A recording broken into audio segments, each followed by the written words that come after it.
Bismillah. Assalamualaikum warahmatullahi wabarakatuh. Alhamdulillah, wassalatu wassalamu ala rasulillah, amma ba'd. Apa kabar anak-anak Ustadz semua? Ustadz harapkan semua antum dalam keadaan sehat, tetap semangat, dan selalu dalam lindungan Allah Subhanahu wa ta'ala. Baiklah anak-anak Ustadz,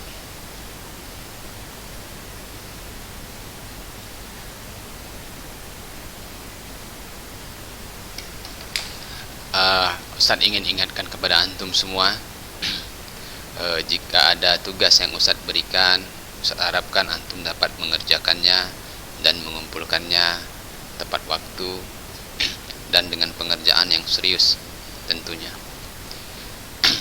karena itu akan menjadi penilaian antum. Janganlah antum dalam keadaan seperti ini bermudah-mudah untuk tidak mengumpulkan tugas.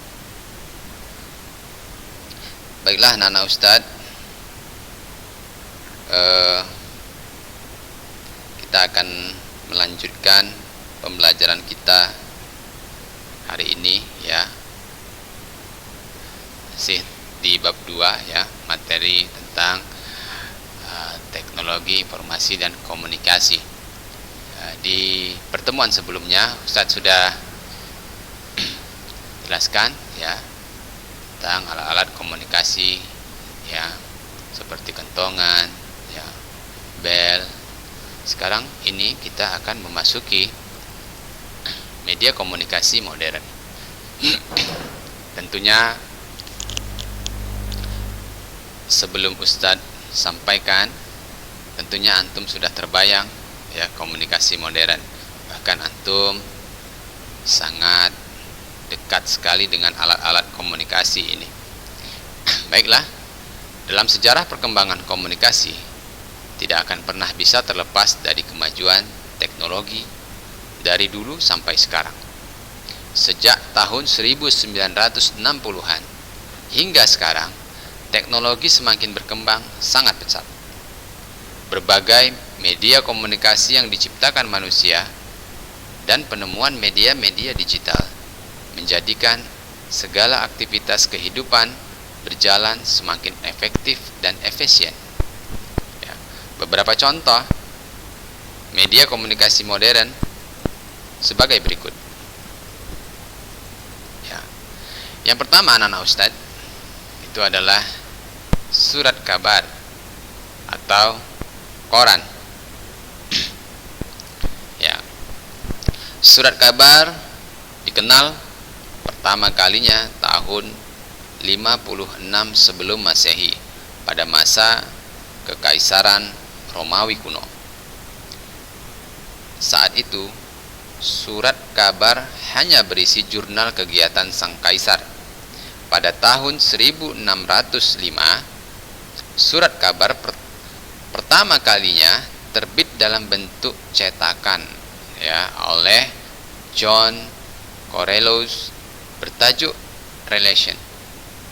Surat kabar adalah media cetak yang berisi informasi seperti sosial, budaya, hukum, politik, hiburan, dan teknologi.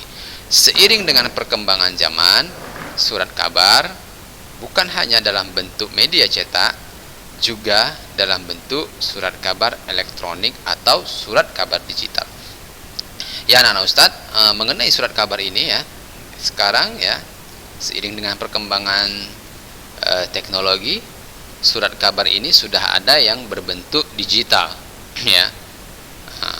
Kalau dahulu itu kita hanya lihat ya surat kabar atau koran-koran ya, media cetak ya, yang langsung ya bisa dibaca, ada kertasnya ya. Kalau sekarang sudah menggunakan digital ya, lebih mempermudah kita ya. Kemudian yang berikutnya adalah radio ya.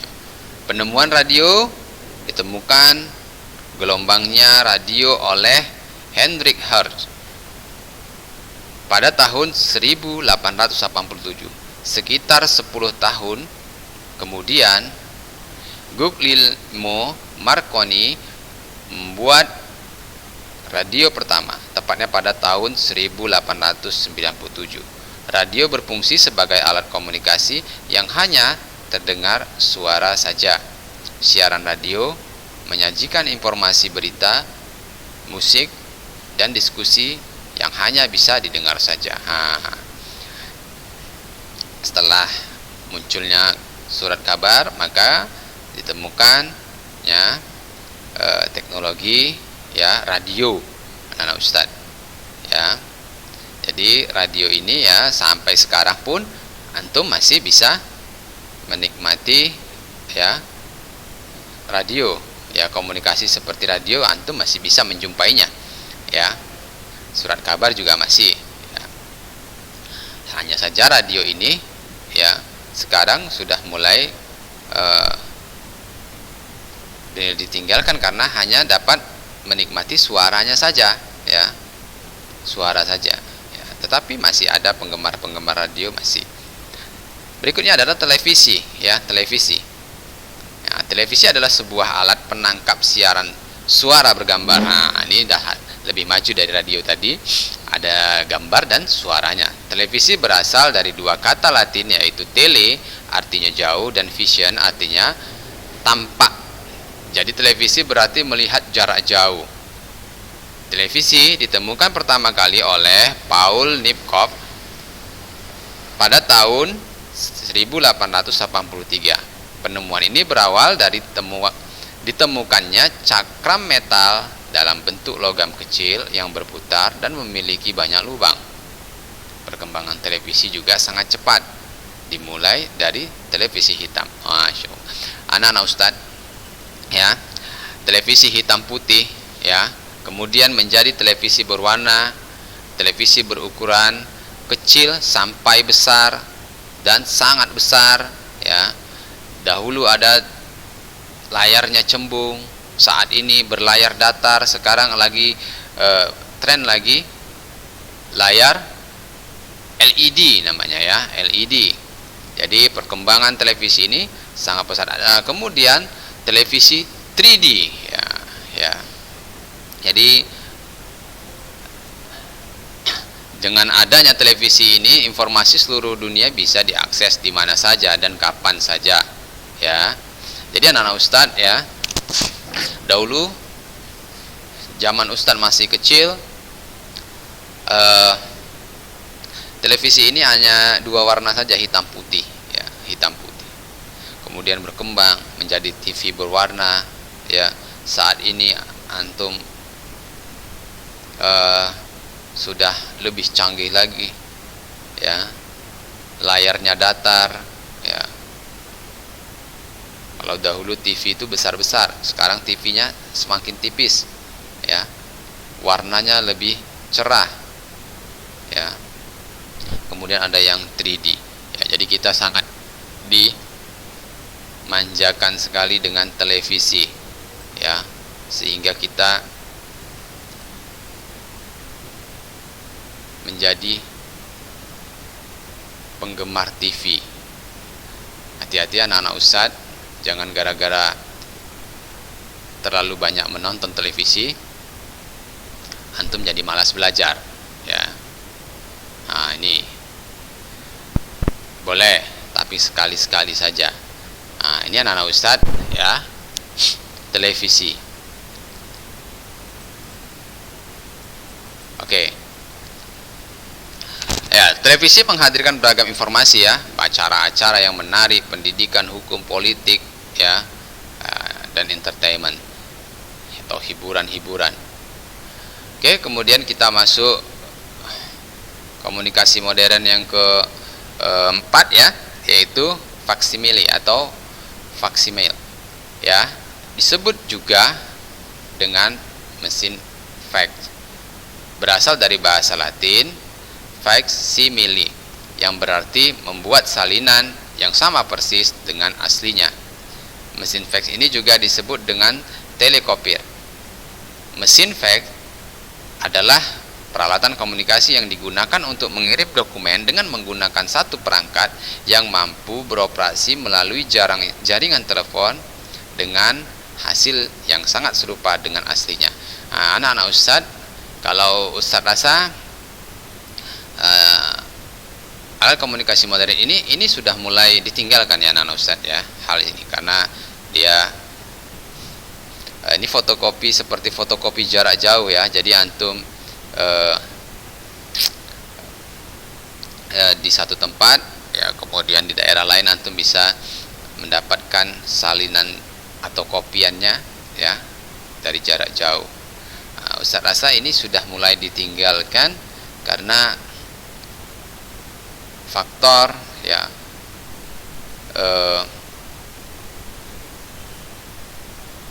mungkin kalau kita mau buat salinan sama persis atau di print ulang, itu sudah bisa kita kirimkan dalam bentuk file gambarnya saja ya, antum udah bisa mengcopy langsung ya. Jadi ini selain dia lebih ribet pengerjaannya ya, juga kemungkinan hasil yang dihasilkan itu tidak sebaik dengan teknologi yang sekarang ya, yang bisa antum fotokan dan antum print ulang ya. Jadi waktunya juga bisa lebih cepat jika antum menggunakan salinan fotonya saja. Kemudian kita masuk ke telepon ya. Telepon merupakan alat komunikasi yang dapat mengirim pembicaraan melalui ya listrik. Dengan telepon, manusia dapat berkomunikasi dengan lisan dengan seseorang yang terbentang jarak yang sangat jauh. Telepon pertama kali ditemukan oleh Alexander Graham Bell pada tahun 1876. Nah, ini anak Ustadz ya, komunikasi jarak jauh ya. Nah, dan hal ini juga sudah mulai ditinggalkan ya, sudah mulai ditinggalkan saat ini.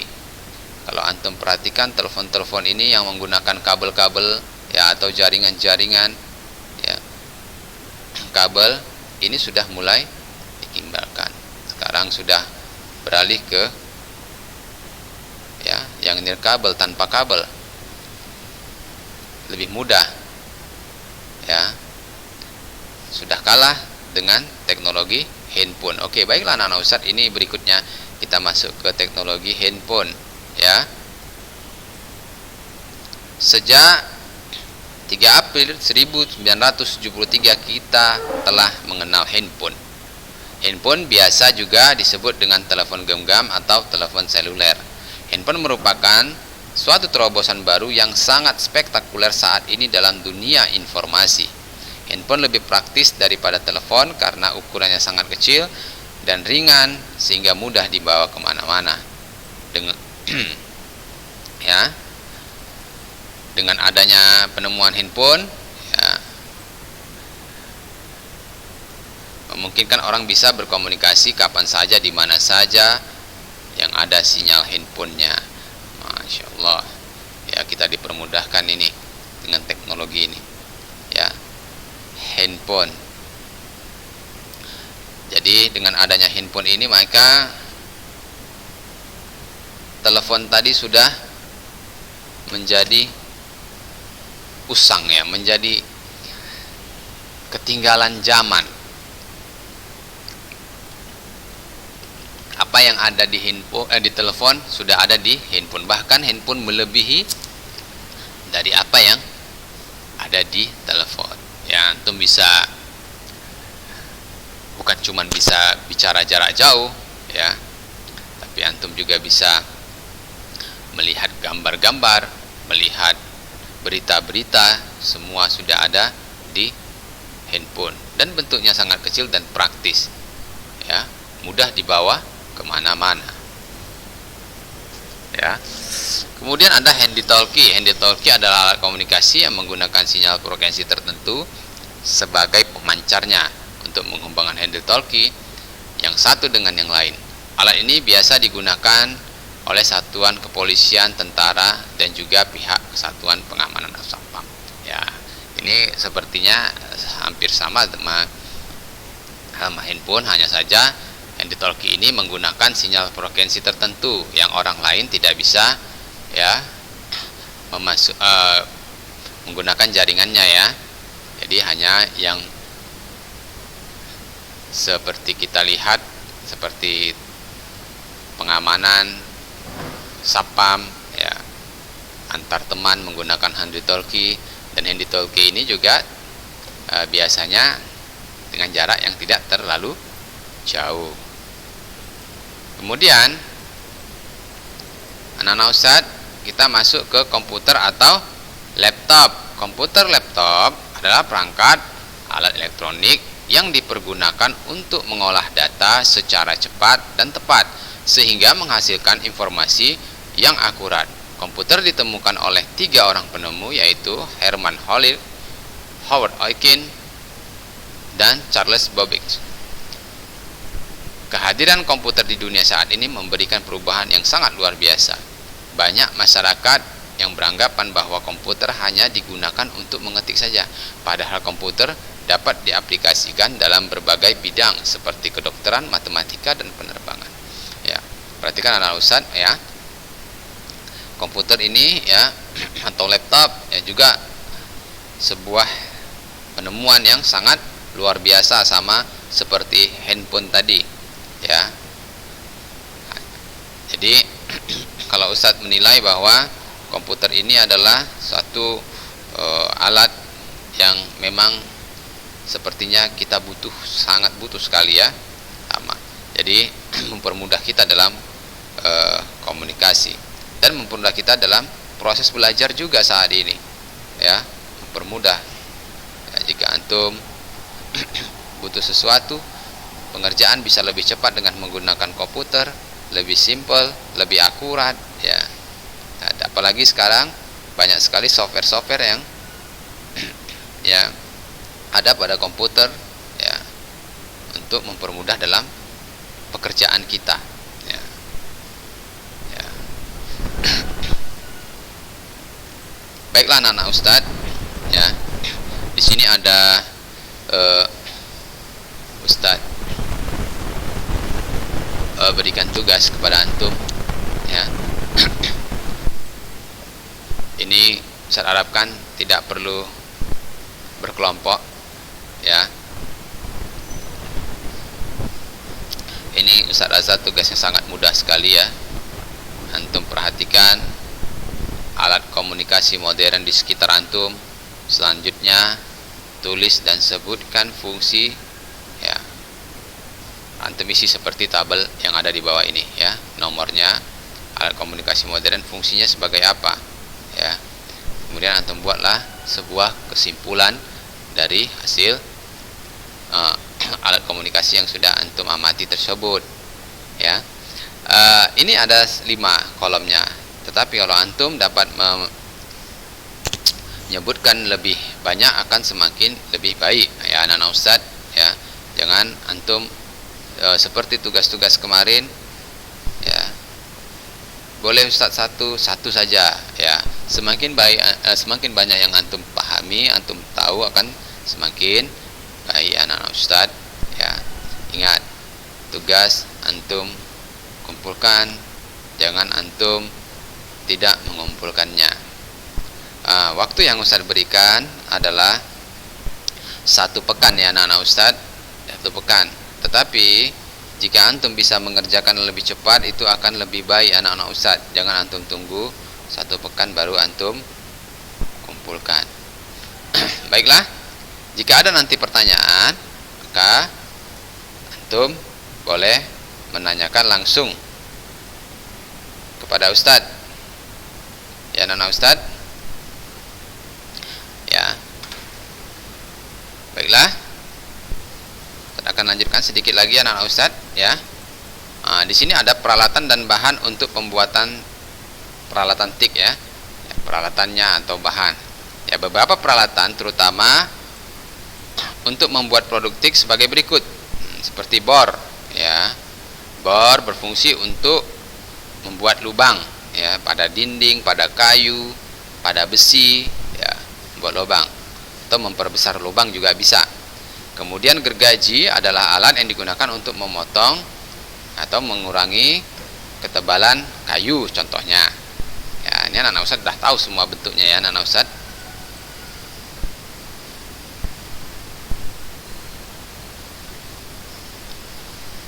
Oke, gergaji. Mungkin antum sudah pernah pakai juga nih. Sudah pernah ya.